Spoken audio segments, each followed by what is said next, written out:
हमने कही। नमस्कार दोस्तों, मैं संजीव शर्मा डिजायर न्यूज से। उत्तर प्रदेश की राजनीति के धुरंधर और धरतीपुत्र कहे जाने वाले मुलायम सिंह यादव 82 साल की उम्र में मेदांता हॉस्पिटल में आज उन्होंने अंतिम सांस ली। मुलायम सिंह यादव की अगर मैं बात करूं तो 22 नवंबर 1939 को सैफई में जन्मे। इटावा डिस्ट्रिक्ट है वो।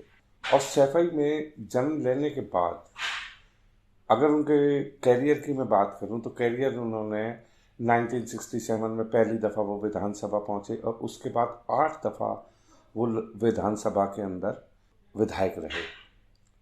ऐसा ही नहीं, एक पहले ऐसे नेता रहे जिन्होंने हमेशा धरती से जुड़कर अपनी राजनीति को आसमान तक ले जाने का श्रेय अकेले मुलायम सिंह को जाता है। कितनी दफ़ा ऐसा हुआ कि उनके ऊपर तरह तरह के जो है इल्ज़ाम भी लगते रहे। कई दफ़ा उनकी भाषा की वजह से कि उन्होंने कई दफ़ा अपनी भाषा पे कंट्रोल ना करके कोई ना कोई चीज़ वो ऐसी कह जाते थे जो एक मुद्दा बन जाती थी। उनके अगर मैं जीवन की बात करूं तो जीवन में इतने उतार चढ़ाव आए कि जिसकी कोई भी सीमा नहीं है। एक दफ़ा भारत के रक्षा मंत्री भी बने। भारत के रक्षा मंत्री रहने के साथ साथ मुलायम सिंह की उस समय की कुछ ऐसी बातें हैं जो आज भी देश याद करता है। भारत के रक्षा मंत्री होने के नाते उन्होंने कोई विमान दिलाया और साथ साथ मुलायम सिंह यादव ने न्यूक्लियर डील के लिए एक बहुत अहम भूमिका अदा करी। उस टाइम में मनमोहन सिंह की सरकार थी और उन्होंने समर्थन किया कि भारत को इस टाइम न्यूक्लियर डील की बहुत आवश्यकता है और ये डील अगर साइन होती है तो इसके साथ साथ भारत को कोई जैसे विमान भी मिलेंगे। और एक महत्वपूर्ण कार्य जो उन्होंने रक्षा मंत्री रहते हुए किया वो किया कि जो भी जवान शहीद होते हैं उनके पार्थिव शरीर को उनके घर तक सम्मान के साथ पहुंचाया जाए। ये एक बहुत बड़ा कार्य था जो आज भी सेना उसको निभा रही है। रक्षा मंत्री के साथ साथ एक दफ़ा नाम उनका भारत के प्राइम मिनिस्टर के लिए भी काफ़ी चर्चाओं में रहा, सुर्खियों में रहा, लेकिन वो प्रधानमंत्री नहीं बन पाए। रक्षा मंत्री रहे, चीफ मिनिस्टर रहे वो उत्तर प्रदेश के कितनी दफ़ा। बाद में उन्होंने अपने जीवन के अंतिम पड़ाव में अपने बेटे अखिलेश यादव को उत्तर प्रदेश का चीफ मिनिस्टर घोषित किया। एक बहुत बड़ा परिवार है यादव परिवार की। अगर मैं बात करूं तो अपने आप में एक सक्षम परिवार जिसको कहा जाता है वो है। अगर भाइयों की भी मैं बात करूं तो भाइयों में शिवपाल यादव हमेशा उन्होंने एक अलग अहम भूमिका अदा करी।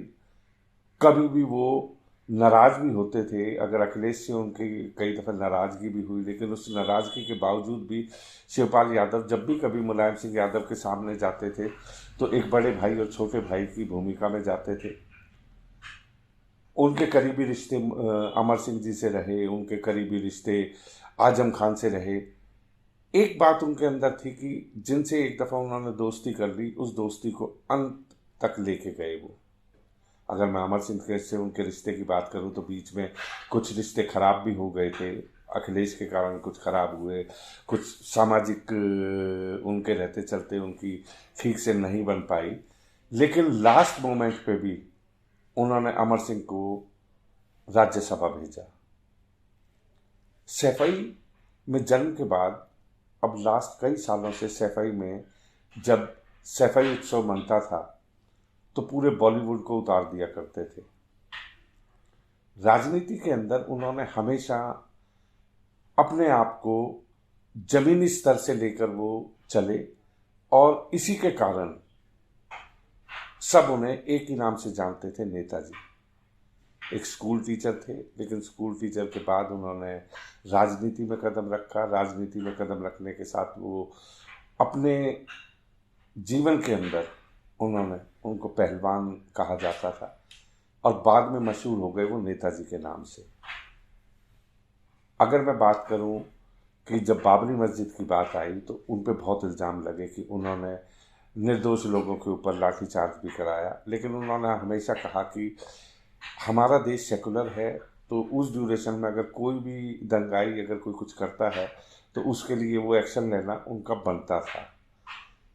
लेकिन हमेशा वो इस कंट्रोवर्सी में रहे। उनको कभी भी हिंदू समाज ने या सामाजिक उसने हमेशा एक ऐसी नज़र से देखा कि उस ड्यूरेशन में चीफ मिनिस्टर होने के नाते, एक बहुत बड़ा नेता होने के नाते, उन्होंने एक पक्ष को थोड़ा सा सपोर्ट किया तो दूसरे पक्ष के ऊपर लाठीचार्ज भी कराई। 82 साल की उम्र में जाना नेताजी के लिए, एक उत्तर प्रदेश के लिए, भारतीय राजनीति के लिए एक बहुत गहरा सदमा है। ऐसे लोग धरती पर बहुत कम जन्म लेते हैं जो जमीनी स्तर से जुड़कर चलते हैं। परिवार के अंदर उनके अगर देखा जाए तो, चाहे मैं अखिलेश यादव की बात करूं, वो चीफ मिनिस्टर रहे, अखिलेश की वाइफ डिम्पल यादव की बात करूं, वो मेंबर ऑफ पार्लियामेंट रही, धर्मेंद्र यादव उनके परिवार से हैं, वो मेंबर ऑफ पार्लियामेंट रहे। तो जिसको चाहा नेताजी ने, उसको राज्यसभा, लोकसभा या विधान परिषद हो, वहां तक ले जाने में वो सक्षम रहे।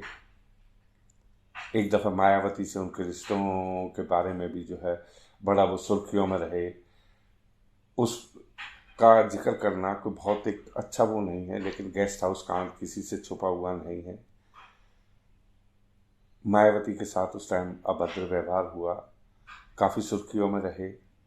लेकिन कई दफ़े राजनीति के अंदर पता नहीं होता कि कौन आदमी कहाँ क्या करता है। पिछले 2 अक्टूबर को उन्हें मेदांता हॉस्पिटल में एडमिट कराया गया था। तब से ही वो एक लाइफ सपोर्ट पर थे। देश के तमाम बड़े नेता, उनके रिश्ते अगर मैं कहूँ तो समाजवादी पार्टी में रहते हुए भी उनके रिश्ते हमेशा हर पार्टी से बहुत ही मधुर रहे। एक दफ़ा सवाल भी उठता था कि जिस तरीके से उनके रिश्ते हैं कि कहीं भारतीय जनता पार्टी के वो इतने करीब क्यों हैं। कई ओकेजन पे देखा गया है कि जिस तरीके से प्रधानमंत्री नरेंद्र मोदी, जिस तरीके से अमित शाह जी और बड़े बड़े नेता उनसे इतने प्यार से बात करते थे, तो लोगों को शक हो जाता था कि नेताजी समाजवादी पार्टी में हैं या भारतीय जनता पार्टी को सपोर्ट कर रहे हैं। वहीं कई दफ़ा उनके रिश्ते जब वो सोनिया गांधी से मिलते थे, राहुल गांधी से मिलते थे, तो ये लगता था कि ये कहीं कांग्रेस के तो नहीं है। इन सारी मिली जुली चीज़ों से लगता है कि नेताजी न समाजवादी पार्टी के थे, न भारतीय जनता पार्टी के थे, न ही वो कांग्रेस के थे। नेताजी एक उत्तर प्रदेश के धरती पुत्र थे और राजनीति के अंदर एक अहम भूमिका रखने वाले व्यक्तित्व के इंसान थे। हर पार्टी से अच्छे रिश्ते थे उनके। प्रधानमंत्री नरेंद्र मोदी ने उनकी मौत पर दुख व्यक्त किया है। तो एक दुखद खबर भी मिली। आज मुलायम सिंह यादव जी का निधन हो गया है।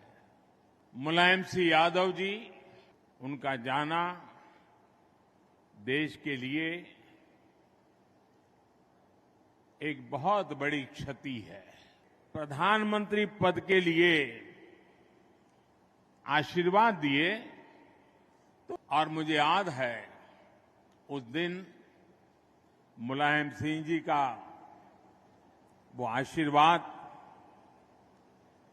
कुछ सलाह के 2 शब्द, वो आज भी मेरी अमानत है। उनसे मिलने वालों का अभी 2 अक्टूबर के बाद से तांता लगा हुआ था मेदांता हॉस्पिटल में। उनके कितने ही चाहने वाले, कोई किडनी देने पहुंच रहा था, कोई ब्लड डोनेट करने पहुंच रहा था। हजारों की संख्या में लोग हर रोज मेदांता जा रहे थे। हरियाणा के चीफ मिनिस्टर मनोहर लाल खट्टर भी अभी उनसे मिलने पहुंचे थे। राजनाथ सिंह पहुंचे हैं। काफ़ी लोग जो है, जो उनके चाहने वाले हैं, उनसे रुका नहीं गया, वो हॉस्पिटल में देखने के लिए पहुंचे। देश के रक्षा मंत्री के रूप में भी एक उल्लेखनीय सेवा उन्होंने देश की। आज वे हमारे बीच में नहीं है। मैं दिवंगत आत्मा की शांति की कामना ईश्वर से करता हूं।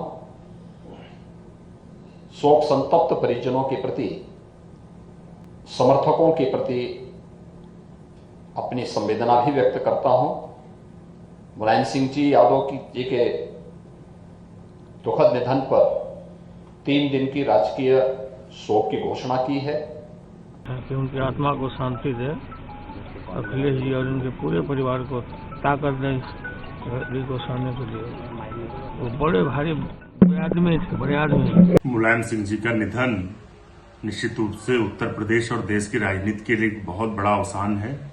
हम उन्हें बहुत ही अश्रुपूर्ण विनम्र श्रद्धांजलि व्यक्त करते हैं। देखिए, मुलायम सिंह यादव जी एक ऐसे नेता थे जिन्हें सुभाष चंद्र बोस जी के बाद नेताजी कहा गया, और मैं समझता हूं कि अब इस दौर में दूसरा मुलायम सिंह यादव कभी पैदा नहीं होंगे। कम लोग ऐसे होते हैं जो कभी अपने आदर्शों से समझौता नहीं करते। नेताजी उन्हीं में से एक थे। मैं ईश्वर से प्रार्थना करता हूँ कि उनकी आत्मा को शांति दे और उनके शोक संतप्त परिवारजनों, परिजनों और समर्थकों को ये दुख की घड़ी में संबल दे। ईश्वर से प्रार्थना करते हैं कि उन्हें अपने सी चरणों में स्थान दे, उनके परिवार को, अनुयायियों को, समर्थकों को इस असहनीय पीड़ा को सहने की ताकत दे। तो दोस्तों, ऐसे महान शख्सियत जो आज हमारे बीच में नहीं हैं, उनकी यादें जुड़ी हुई हैं। अभी मैंने एक आर्टिकल लिखा उनके बारे में, उनकी लाइफ जर्नी के बारे में। मुझे नहीं पता था कि वो आर्टिकल एक उनकी लाइफ जर्नी का एक आखिरी आर्टिकल होगा। आप अगर उनकी लाइफ जर्नी के बारे में थोड़ा डिटेल में जानना चाहते हैं तो आप ज़रूर हमारी वेबसाइट www.desirenews.com पे जाएंगे तो आपको मुलायम सिंह यादव जी के जीवन से जुड़ी हुई कुछ चीज़ें आपको ज़रूर जानने को मिलेंगी। आज उनका जाना पूरे देश के लिए एक बहुत बड़ा सदमा है। डिजायर न्यूज़ हमेशा उनके परिवार के साथ खड़ा है इस दुख की घड़ी में। साथ ही साथ कामना करता है कि भगवान दिवंगत आत्मा को अपने चरणों में शरण दे, और यही कहेंगे हम कि नेताजी आप जहाँ भी रहें खुश रहें, लेकिन एक दफ़ा दोबारा इसी धरती पर आए जिस धरती को आपने अपने कर्म से सींचकर एक अच्छे मकाम तक पहुंचाया। अगर व्यक्तिगत जीवन के बारे में मुलायम सिंह यादव की बात करें तो मुलायम सिंह यादव का जन्म 22 नवंबर 1939 को इटावा जिले के सेफई गांव में मूर्ति देवी व सुधर सिंह यादव के किसान परिवार में हुआ। मुलायम सिंह यादव अपने 5 भाई बहनों में रतन सिंह यादव से छोटे व अभयराम सिंह यादव, शिवपाल सिंह यादव, राजपाल सिंह और कमला देवी से बड़े थे। प्रोफेसर राम गोपाल यादव उनके चचेरे भाई हैं।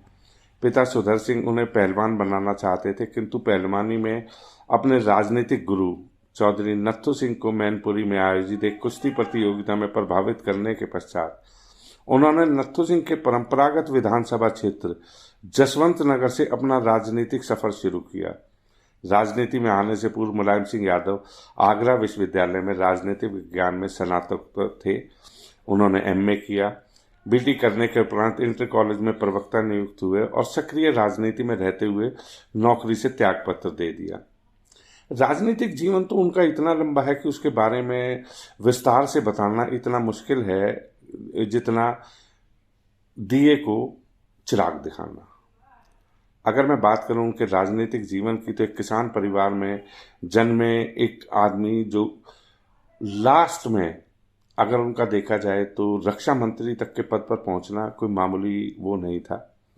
2012 में समाजवादी पार्टी को उत्तर प्रदेश में जब विधानसभा चुनाव में पूर्ण बहुमत मिला, यह पहली बार हुआ कि उत्तर प्रदेश में सपा अपने बूते सरकार बनाने की स्थिति में थी। नेताजी के पुत्र और सपा के प्रदेश अध्यक्ष अखिलेश यादव ने बसपा की सरकार के खिलाफ भ्रष्टाचार का मुद्दा जोर से उठाया और प्रदेश के सामने विकास का एजेंडा रखा। अखिलेश यादव के विकास के वादों से प्रभावित होकर पूरे प्रदेश ने उनको व्यापक जन समर्थन दिया। चुनाव के बाद नेतृत्व का सवाल उठा तो नेताजी ने वरिष्ठ साथियों से विमर्श के बाद अखिलेश यादव को उत्तर प्रदेश का मुख्यमंत्री बनाया। अखिलेश यादव मुलायम सिंह के पुत्र हैं। अखिलेश यादव ने नेताजी के बताए गए रास्तों पर चलते हुए उत्तर प्रदेश को विकास के पथ पर आगे बढ़ाया। समाजवादी पार्टी के नेता मुलायम सिंह यादव पिछले 3 दशक से सक्रिय में, अदरवाइज तो उनकी बात करें तो 5 दशक से ज्यादा वो राजनीतिक में सक्रिय रहे। 1996 में मुलायम सिंह यादव 11वीं लोकसभा के लिए मैनपुरी लोकसभा क्षेत्र से चुने गए। उस समय जो संयुक्त मोर्चा सरकार बनी उसमें मुलायम सिंह भी शामिल थे और देश के रक्षा मंत्री बने। यह सरकार बहुत लंबे समय तक नहीं चली, मुलायम सिंह यादव को प्रधानमंत्री बनाने की भी बातें चली। प्रधानमंत्री पद की दौड़ में सबसे आगे खड़े थे लालू प्रसाद यादव और शरद यादव। उनके इस इरादे पर पानी फेर दिया। इसके बाद चुनाव हुए तो मुलायम सिंह संभल से लोकसभा में वापस लौटे। असल में वे कन्नौज भी जीते थे, किंतु वहां से उन्होंने अपने बेटे अखिलेश यादव को सांसद बनाया। अगर उनकी मैं सदस्यता की बात करूं तो विधान परिषद में वो 1982 से 1985 तक रहे। विधानसभा 8 दफा जीते वो, 1967, 1974, 1977, 1985, 1989, 1991, 1993 और 1996, मतलब 8 दफा विधानसभा के अंदर पहुंचे वो। विपक्ष के नेता के लिए उत्तर प्रदेश परिषद में वो 1982 से 85 तक रहे। कैबिनेट मंत्री रहे। सहकारिता और पशुपालन मंत्रालय भी उनको 1977 में दिया गया और रक्षा मंत्री 1996 से 1998 में रहे। जैसा कि मैंने बताया कि भाजपा से नजदीकी मुलायम सिंह यादव का कोई भी ऐसा मौका नहीं देते थे जिससे उनके ऊपर भाजपा के करीबी होने का आरोप लगे, जबकि राजनीतिक हलकों में यह बात मशहूर है कि अटल बिहारी वाजपेयी से उनके व्यक्तिगत रिश्ते बेहद मधुर थे। वर्ष 2003 में उन्होंने भाजपा के अप्रत्यक्ष सहयोग से ही प्रदेश में अपनी सरकार बनाई थी। अब 2012 में उनका आलकद सबसे साबित हुआ। उत्तर प्रदेश में समाजवादी पार्टी को अब तक सबसे बड़ी जीत हासिल 45 मुस्लिम विधायक उनके दल में थे। पुरस्कार और सम्मान अनेक मिले। अगर मुलायम सिंह के बारे में मैं कहूं कि उनके बारे में कई पुस्तकें भी लिखी। उन पुस्तकों का अगर वर्णन करें तो मुलायम सिंह यादव चिंतन और विचार, अशोक कुमार शर्मा ने उनके लिए एक बहुत अच्छी बुक लिखी। इसके अतिरिक्त राम सिंह और अंशुमन यादव द्वारा लिखी गई मुलायम सिंह ए पॉलिटिकल बायोग्राफी एक उनकी जीवनी है, उसको पढ़ा जा सकता है। उसके अंदर काफ़ी चीज़ें उनके बारे में लिखी गई हैं। कई दफ़े विवादित विचार भी रहे। अपने एक भाषण में मुलायम सिंह ने बलात्कार की घटना पर कहा कि लड़के गलतियां करते हैं। ये उनके लिए एक बिल्कुल नेगेटिव रहा। लोकसभा 2009 के चुनाव प्रचार में मुलायम सिंह ने कहा कि अंग्रेजी और कंप्यूटर की शिक्षा समाप्त करने को कहा, इससे बेरोजगारी फैलती है। लेकिन बाद में उन्हीं के पुत्र अखिलेश यादव ने लैपटॉप बांटकर युवाओं को अपनी तरफ को खींचने का काम भी किया। अयोध्या गोलीकांड किसी से छुपा नहीं है। अयोध्या में भी उन्होंने कहा। पहलवानी के उनके राजनीतिक जीवन के बारे में भी हमने आपको बताया। टीचर से विद्यापक कैसे बने मुलायम सिंह यादव, वो भी एक अपने आप में बहुत बड़ी वो है। 50 साल की उम्र में पहली बार वो उत्तर प्रदेश के सीएम बन गए थे। 1980 की मैं अगर बात करूं तो उत्तर प्रदेश में लोक दल के अध्यक्ष बने थे, जो बाद में जनता दल का हिस्सा बन गया। मुलायम सिंह 1989 में पहली बार उत्तर प्रदेश के सीएम बने। नवंबर 1990 में केंद्र में वीपी सिंह की सरकार गिर गई थी। मुलायम सिंह चंद्रशेखर की जनता दल समाजवादी में शामिल हो गए और कांग्रेस के समर्थन से सीएम की कुर्सी पर विराजमान रहे। अप्रैल 1991 में कांग्रेस ने समर्थन वापस लिया तो मुलायम सिंह की सरकार गिर गई। 1991 में यूपी में मध्यवर्ती चुनाव हुए, जिसमें मुलायम सिंह की पार्टी हार गई और बीजेपी सूबे में सत्ता में आई। तो कई ऐसे जुड़े हुए किस्से हैं उनके, जो हम अगर डिस्कस करने बैठे तो एक आदमी का 50 साल का कैरियर कोई छोटा नहीं होता। उसके कितने उतार चढ़ाव होते हैं, कितने उनके आगे पीछे जो है सारे सत्ता के गलियारों में उनका एक रिश्ता होता है। रामपुर तिरहा कांड की भी अगर मैं बात करूं यहाँ पे, तो 1990 के दशक में जब उत्तराखंड की मांग जोर पकड़ रही थी तो 2 अक्टूबर 1994 को अलग उत्तराखंड की मांग को लेकर दिल्ली रैली में शिरकत करने जा रहे थे। उत्तर प्रदेश में उस वक्त मुलायम सिंह यादव की सरकार थी। बताया जाता है कि सीएम मुलायम सिंह के आदेश पर इन लोगों को मुजफ्फरनगर के पास रामपुर तिराहे पर घेर लिया। इस दौरान पुलिस ने आंदोलनकारियों पर न सिर्फ लाठी डंडे बरसाए बल्कि फायरिंग भी की। इस घटना को रामपुर तिराहा गोलीकांड के नाम से जाना जाता है। इस घटना में 6 लोग मारे गए थे। गेस्ट हाउस कांड का भी मैंने जिक्र किया कि 2 जून 1995 को लखनऊ में स्टेट गेस्ट हाउस कांड मुलायम सिंह के सियासी कैरियर का सबसे बड़ा दाग है। उस वक्त बहुजन समाज पार्टी के नेता मायावती के साथ दुर्व्यवहार की वजह से मुलायम अगले दिन ही सत्ता से बेदखल हो गए। इस घटना से समाजवादी की साख पर भी इससे बड़ा बट्टा लगा। दरअसल 1993 में यूपी चुनाव में बसपा और सपा के गठबंधन हुआ था, जिसके बाद जीत हुई। मुलायम सिंह यूपी के सीएम बने, लेकिन आपसी खींचतान के चलते चलते 2 जून 1995 को बसपा ने सरकार से समझदार वापसी की घोषणा कर दी। इससे मुलायम सिंह की सरकार अल्पमत में आ गई। नाराज सपा के कार्यकर्ताओं ने लखनऊ में मीराबाई स्थित स्टेट गेस्ट हाउस पहुंचकर मायावती को घेर लिया। वहां मायावती कमरा नंबर 1 में रुकी हुई थी। उसके साथ बसपा के एमएलए और कार्यकर्ता भी मौजूद थे। इस दौरान सपा कार्यकर्ताओं ने उन्हें मारपीट कर बंधक बना लिया। मायावती ने अपने आप को बचाने के लिए कमरे का दरवाजा बंद कर लिया था, लेकिन 9 घंटे बंधक बने रहने के बाद बीजेपी नेता लालजी टंडन अपने समर्थकों के साथ वहां पहुंचे, मायावती को वहां से सुरक्षित निकाला। इस घटना के बाद मायावती लालजी टंडन को अपना भाई भी मानने लगी थी। आय से अधिक संपत्ति, ये हर एक जो राजनीतिक परिवार इतना बड़ा होता है उसके ऊपर आय से अधिक संपत्ति के लांछन ना लगें, ये बड़ा मुश्किल है। और ये बात एक सच्चाई भी है कि अगर हम देखें तो राजनीतिक लोग इतनी जल्दी करोड़ों अरबों की संपत्ति कैसे जमा कर लेते हैं, वो एक मुद्दा अलग है। वो आज यहाँ पे डिस्कस करने का वो माहौल नहीं है, क्योंकि नेताजी हमारे बीच में नहीं हैं। मुलायम सिंह यादव और उनके परिवार पर हमेशा आय से अधिक संपत्ति मामले अदालतों में चले। इस मामले में सुप्रीम कोर्ट में दायर याचिका में कहा गया कि 1977 में जब मुलायम सिंह यादव उत्तर प्रदेश में पहली बार मंत्री बने थे, तब से लेकर 2005 तक उनकी संपत्ति करीब 100 गुना ज़्यादा बढ़ गई थी। ऐसे में इस बात की जांच होनी चाहिए कि आखिर इतनी संपत्ति उनके परिवार ने कैसे अर्जित की।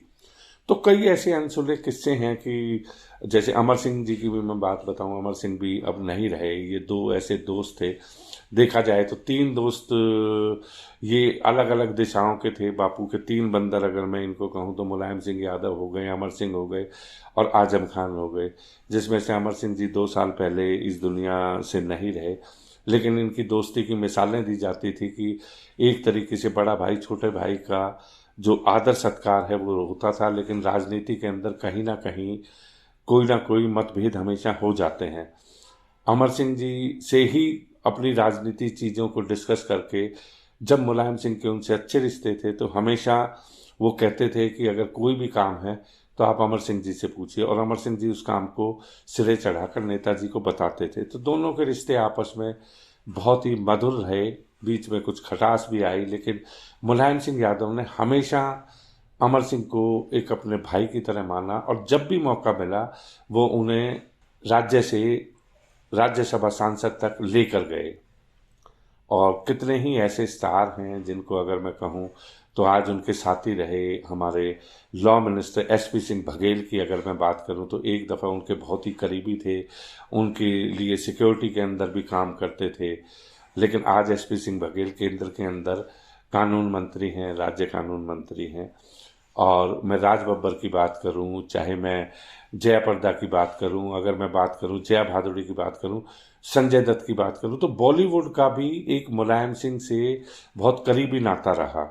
ये सब लोग किसी ना किसी वजह से मुलायम सिंह के साथ हमेशा खड़े देखे गए, चाहे वो संजय दत्त रहे, चाहे जया भादुड़ी रही, जया प्रदा रही। जया प्रदा को भी उन्होंने कई दफ़ा रामपुर से टिकट देकर और लोकसभा के अंदर भेजा है। तो ऐसे रिश्तों को इतने लंबे समय तक आगे बढ़ाकर रखना, ये काम एक धरातल से जुड़े धरती पुत्र का ही हो सकता है। तो दोस्तों, मैं सिर्फ डिज़ायर न्यूज़ की तरफ से उनको श्रद्धांजलि देना चाहूँगा कि मुलायम सिंह यादव जी अब नहीं हैं, लेकिन वो फिर आएंगे हमारे देश में, और इसी तरीके से जो सेवा उन्होंने 82 साल तक इस देश के लिए की है वो दोबारा से करेंगे। नमस्कार।